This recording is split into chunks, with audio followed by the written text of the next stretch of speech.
L'essentiel, c'est la suite tout de suite sur France 24. On va plus loin avec Alban Mikosi, grand reporter à France Télévisions. Bonjour Alban. Bonsoir Raphaël, bonsoir à tous. Face à vous, Bruno Darou, on ne le présente plus, un chroniqueur international ici même à France 24. Bonjour Bruno. Bonsoir Raphaël.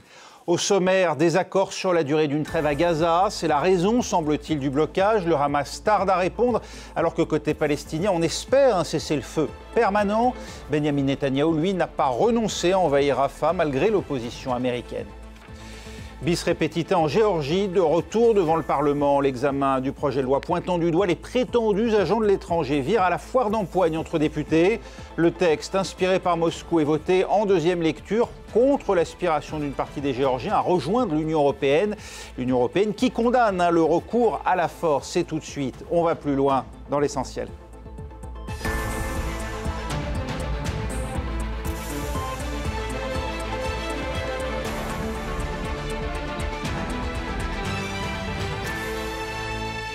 Trêve ou pas à Gaza, la balle est dans le camp du Hamas. Le mouvement islamiste réserve toujours sa réponse, alors qu'Israël a dit attendre d'ici ce mercredi.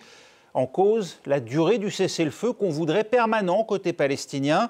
Mais Benyamin Netanyahou, lui, n'entend pas renoncer à une offensive sur Rafah, malgré l'opposition réitérée des États-Unis, Pauline Godard. Oui, et c'est bien là tout le problème. Benyamin Netanyahou campe sur ses positions lors de sa rencontre avec le secrétaire d'État américain Anthony Blinken. Tout à l'heure, il l'a dit et répété, l'opération sur Rafah n'est conditionné à rien. Il a également dit qu'il n'accepterait aucun accord prévoyant la fin de la guerre. Or, vous le disiez, le Hamas réclame un cessez-le-feu permanent dans la bande de Gaza, mais il réclame aussi le retrait total des troupes israéliennes de la bande de Gaza. Anthony Blinken, lors de cette rencontre, a lui réitéré la position américaine. Les Américains se disent toujours opposés à cette opération sur Rafah, tant qu'un plan réalisable n'a pas été élaboré et présenté pour protéger et évacuer les civils. Alors juste avant, Anthony Blinken a également rencontré les familles des otages américains qui sont toujours détenus dans la bande de Gaza. Il leur a fait part de son optimisme prudent. Il est vrai qu'ici, l'attente est très éprouvante pour ces familles des otages. Et Anthony Blinken, il faut le rappeler, était là aussi pour parler de l'aide humanitaire acheminée dans la bande de Gaza. On sait que les États-Unis mettent la pression sur Israël pour que plus d'aide soit acheminée dans la bande de Gaza. Et fait important, le point de passage d'Erez, le seul point de passage qui se trouve au nord de la bande de Gaza, eh bien, a été rouvert aujourd'hui. Une trentaine de camions venant de Jordanie ont pu passer ce point de passage. C'est ce qu'a indiqué l'armée israélienne. Et Anthony Blinken s'est lui rendu de son côté au point de passage de Kerem Shalom avec Yoav Gallant, le ministre de la Défense israélienne. Et il a pu constater notamment l'attente de ces camions devant ce point de passage. S'agissant de l'accord lui-même, on sait ce qu'il pourrait contenir. Alors selon un membre du bureau politique du Hamas, cet accord et cette réponse pourraient être donnés dans très peu de temps, mais nous ne voulons pas fournir d'heures ou de jours précis. On sait que le Hamas aurait demandé de nouveaux éclaircissements aux Israéliens concernant le contenu de cet accord, et un média libanais a publié ce qui pourrait être le texte de cet accord. Cet accord contiendrait et se ferait en 3 phases. Alors au cours de la première phase, elle durerait 40 jours. Au cours de cette phase, 33 otages seraient libérés. Alors c'est un chiffre, 33 otages qui revient en effet ici depuis plusieurs jours et qu'on a entendu à plusieurs reprises notamment être évoqué par les médias israéliens. Ces otages, il s'agirait de femmes, également de personnes âgées de plus de 50 ans, de malades et de blessés. 20 prisonniers palestiniens pourraient être échangés en échange de chaque otage. Il s'agirait de prisonniers palestiniens mineurs ou de prisonnières palestiniennes qui ont été condamnées pour atteinte à la sécurité d'Israël. 40 prisonniers palestiniens pourraient eux être libérés en échange à chaque fois d'une soldate israélienne. Il s'agirait cette fois de 20 prisonniers condamnés à perpétuité et de 20 prisonniers condamnés à plus de 10 ans de prison. Alors ça se passerait comme suit. Le Hamas, dans un premier temps, le premier jour de l'entrée en vigueur de cette trêve, pourrait libérer 3 femmes et après libérer 3 otages tous les 3 jours jusqu'au 33e jour où il y aurait à nouveau des négociations. À partir du 16e jour tout de même de cette trêve, il est dit que des discussions indirectes recommenceraient pour établir un calme durable, cette fois à Gaza. Et puis en même temps, pendant cette première phase, l'armée israélienne devrait normalement commencer à se retirer de certaines zones de la bande de Gaza, et ce qui permettrait également à une partie de la population déplacée de pouvoir notamment retourner chez elle dans le nord. Encore une fois, ce sont des choses qui ont été publiées sur, par exemple, un média libanais, comme je vous le disais. Il faut bien sûr prendre tout ça avec beaucoup de précautions. Merci beaucoup, Pauline Godard, en direct de Jérusalem pour France 24. Alban Mikosi, d'abord le timing. En tardant à répondre, le Hamas donne le sentiment qu'il refuse de consentir à un quelconque ultimatum d'Israël. Il y a ça, et puis le diable est dans les détails. Vous savez, comme l'a dit Pauline, il y a plein de points précis qui doivent intervenir à une date, à un moment de l'accord. Ça coince ce soir effectivement sur cette notion de cessez-le-feu permanent ou pas, et ça coince aussi sur la manière dont Israël laisserait les civils rejoindre les zones nord du pays. Bref, le diable est dans les détails. L'accord, on va dire, est très avancé. Pour autant, il n'est pas signé. Bruno, le Hamas sait bien qu'un cessez-le-feu permanent et le retrait de la bande de Gaza, comme il semble exiger, sont 2 conditions impossibles à satisfaire pour le cabinet de guerre israélien, sauf à faire exploser le gouvernement Netanyahou. Oui, alors bon, ça, je ne suis pas persuadé que ce soit sa préoccupation principale, l'explosion du cabinet Netanyahou. Enfin, s'il n'y a plus de cabinet, il n'y a plus d'accord. Oui, mais je pense que c'est surtout en interne, entre notamment la direction militaire, avec le désormais fameux Yahya Sinwar et son second Mohamed Deif, et la direction politique du Hamas, que visiblement aussi les choses ne sont pas simples. Et puis, plus globalement, même si effectivement vous avez raison, c'est pas très réaliste, la demande du Hamas, c'est quand même ce qui fait un peu son corpus idéologique, c'est-à-dire demander un arrêt total des combats et le retrait des forces israéliennes. Là, c'est plutôt à usage interne, c'est un peu sa crédibilité vis-à-vis de l'opinion publique palestinienne, si on peut employer cette expression, ce qui est un facteur important, notamment quand on regarde par exemple les derniers sondages en Cisjordanie, où le Hamas a une cote de popularité, je mets l'expression entre guillemets, estimée entre 30 et 40% de la population. Donc il sait qu'il ne peut pas, qu'il doit faire des concessions, mais que sur ses fondamentaux, c'est compliqué de reculer. Et en même temps, un retarder l'offensive sur Rafah ne fait que différer un risque existentiel pour le mouvement palestinien. Ça, on imagine que le Hamas le sait et qu'il veut écarter définitivement cette possibilité avec cet accord, Alban Mikosi. Vous avez raison, mais l'offensive sur Rafah, Benjamin Netanyahou a dit que de toute façon, il ne se serait pas tenu et qu'on verrait tout à fait à la fin de cette trêve, puisque aux yeux des Israéliens, il s'agit d'une trêve de 40 jours. Ce qui est certain, c'est qu'ils n'entendent pas la même chose dans les termes. Et deuxièmement, l'offensive sur Rafah, vous savez, c'est une menace, mais réellement, à quoi aboutirait-elle ? Effectivement, les Israéliens ne sont pas encore rentrés dans Rafah, ils ont fait le reste du territoire.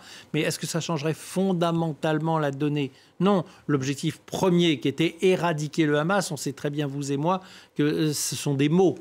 La réalité... Hier, Patricia Elmonaïsem nous disait que c'est le corridor de Philadelphie qui est visé par l'armée israélienne et qui aurait un effet sur les capacités du Hamas. Le corridor de Philadelphie, pour nos téléspectateurs, c'est la liaison avec la frontière égyptienne. Oui. Il y a des tunnels, ça tout le monde le sait.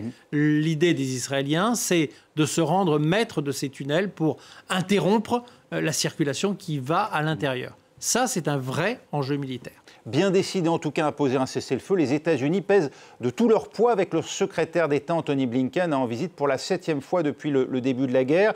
Après une rencontre avec le président israélien Isaac Herzog, il s'est rendu, comme vient de nous le dire Pauline, sur le point de passage de l'aide humanitaire destinée aux Gazaouis côté israélien à Kerem Shalom.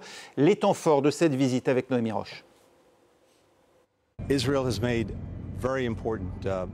Israël a fait des compromis très importants concernant la proposition qui est sur la table, démontrant ainsi sa volonté d'obtenir cet accord.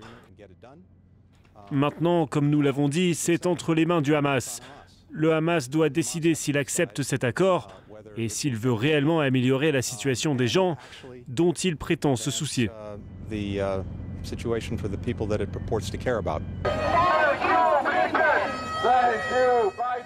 À la sortie de son hôtel, c'est un accueil plein de chaleur qui attend Anthony Blinken. Dans le groupe de manifestants venus crier leur reconnaissance, des proches des otages encore retenus dans la bande de Gaza. Le secrétaire d'État américain le sait, leurs attentes sont immenses. Ramener vos proches à la maison est au cœur de tout ce que nous essayons de faire et nous ne nous reposerons pas tant que tout le monde, hommes, femmes, soldats, civils, jeunes et vieux, ne seront pas de retour à la maison. Et pour cela, Antony Blinken compte sur la nouvelle proposition de trêve entre Israël et le Hamas. Celle-ci prévoit un échange entre des otages israéliens contre des prisonniers palestiniens et un cessez-le-feu de 40 jours à Gaza. Un arrêt des hostilités attendu désespérément par la population de Gaza, en pleine catastrophe humanitaire et au bord de la famine selon l'ONU. Alors que le Hamas n'a pas encore rendu sa réponse concernant cette trêve, l'impatience commence à poindre chez le chef de la diplomatie américaine. Il a rappelé sa volonté de parvenir à un accord pendant sa rencontre avec le président israélien. Nous sommes déterminés à obtenir un cessez-le-feu qui ramène les otages chez eux et à l'obtenir maintenant.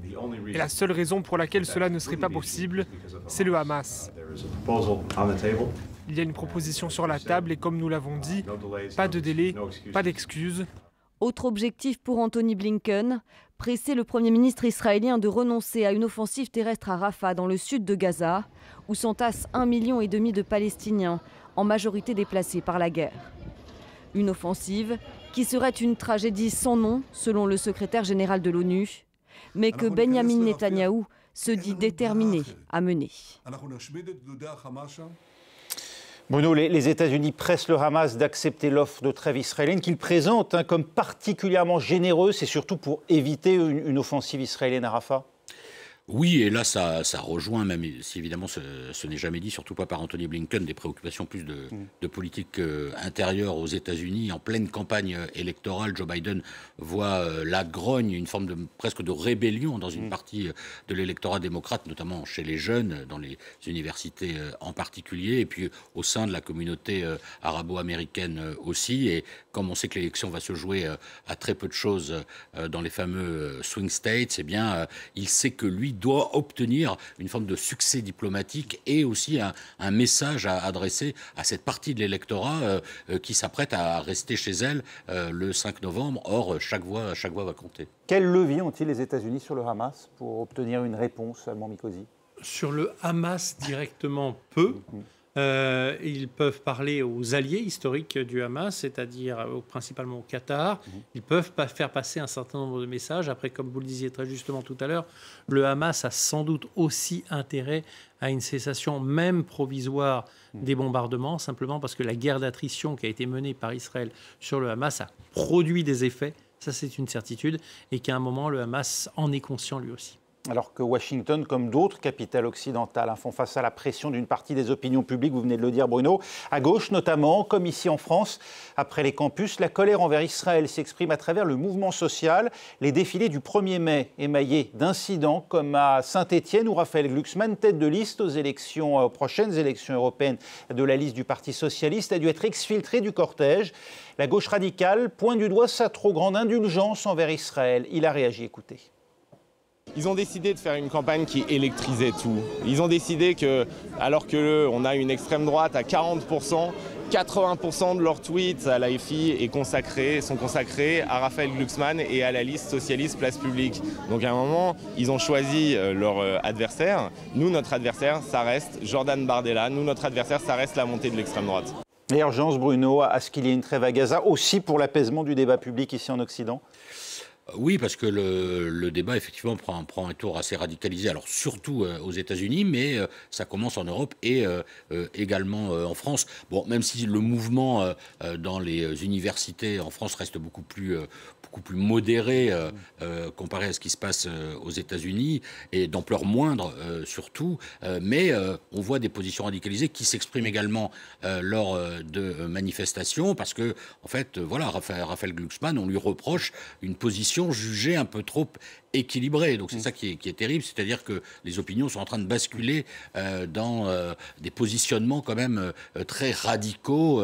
En gros, soit on est pro-israélien, soit pro-palestinien, et les gens qui, comme Raphaël Glucksmann, essayent d'avoir une approche un peu plus objective et un peu plus équilibrée, eh bien parfois sont très sévèrement critiqués. Oui, parce que le Parti socialiste NUPEM n'a pas manqué de demander à revenir sur l'accord de partenariat Union européenne-Israël. Malgré cela, on voit Raphaël Glucksmann pris à partie, une véritable polarisation du débat public. Oui, vous avez raison de le dire. On est en train d'observer en France ce qu'on a observé aux États-Unis, très clairement, et qu'on observe aussi en Israël d'ailleurs, c'est qu'il y a, au moment du 7 octobre, une rupture dans, j'allais dire, la chaîne de la raison.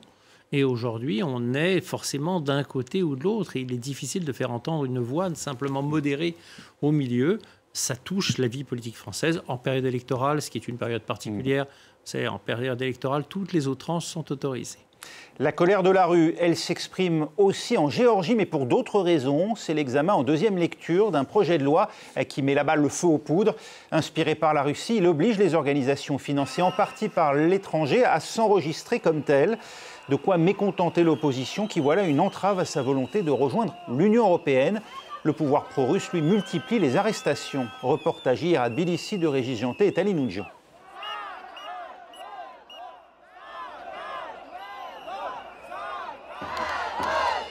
En colère contre ce qu'ils appellent la loi russe, les étudiants bloquent les entrées du Parlement où les députés continuent la seconde lecture du texte. On ne sera jamais d'accord avec cette loi. J'ai peur que ça nous isole du monde et surtout de l'Union européenne. C'est une pente glissante vers une rupture.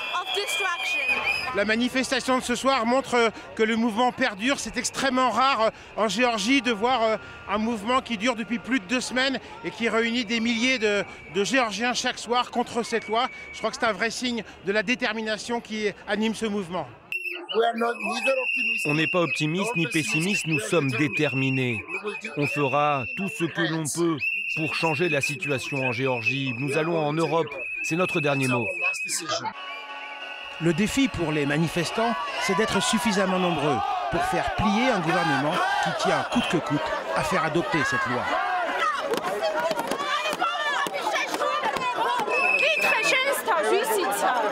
Plus les députés avancent dans l'examen du texte, plus la tension monte.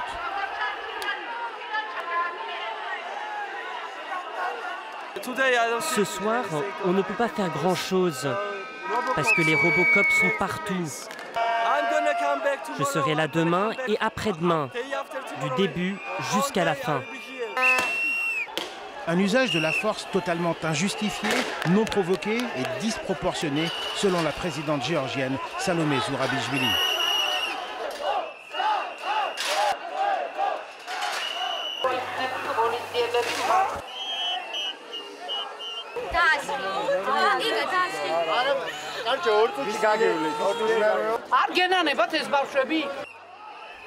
Une répression policière qui risque d'hériter encore un peu plus une jeunesse qui joue son futur. Voilà, Ursula von der Leyen exprime au nom de l'Union européenne sa très vive inquiétude.